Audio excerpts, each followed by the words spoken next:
120-gallon, heavily planted.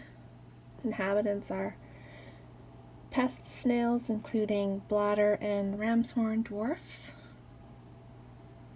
Pygmy corridors, 50. Neon green rasporas or cupitae, 30. And 5 scarlet batis, all males of course.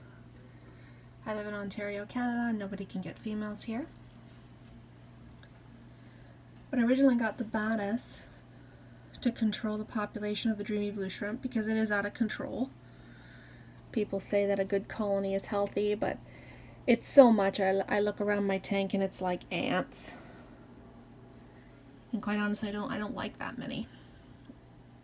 I sold them for a while, but that was a pain in the neck. And I didn't like people coming into my house, and, you know, didn't enjoy that part. And I worry about them. But for some reason, I don't have any problem with the natural selection going on inside my tank.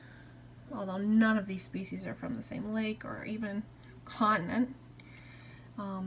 These batis are picking off the baby shrimp. However, in between, the shrimp seem to always produce at the same time. Like all the females are buried at the same time, and then I have this overabundance of babies, and it was just getting out of control. But the batis sure do help with that. But in between babies being hatched, the batis were getting really thin, I noticed. So they're just filling out again. Because I've been feeding live foods, a lot of vinegar eels, microworms. The soil is seeded with black worms, and occasionally I'll see that they find one. I also have white worms, but they have trouble eating those. I also have springtails for my dart frogs and flightless fruit flies. They just don't come to the surface to eat, but the Rasporas sure love those two things. So anyway, I'm really excited today. There's a really thin male there, but I've been watching them, and I've been putting in the microworms and the vinegar eels for over a week now, and I'm finally seeing they've figured it out. They would spend the whole entire time just hunting for blackworms in the soil and taking forever to find one. But now they've finally figured out that there's little worms in the water, and I've been watching them eat tonight, and it's quite awesome. As you can see, he's eating them now. He's pretty happy about it. His belly's getting full.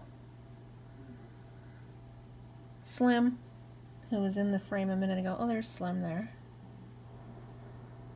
He's figured it out.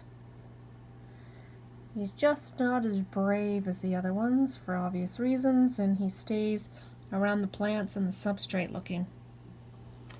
Well, most of the worms are in the water column, so I do squirt them down to the bottom, but they rise fast. So hopefully he'll get some, because he's really being stressed out by that male. But this is a 120-gallon tank, and I really do question the people who can keep more than one male batis in like a 10-gallon or a 5-gallon. Like, I have 5 male batis in this 120-gallon, 5-foot tank, and it's not enough space for them. It really isn't. So they need females, if anybody knows anybody. I'm willing to pay. Everybody always sets them at a small price tag, and I really think if we make that price tag more attractive to sellers, maybe we'll get some females into this country, let alone province.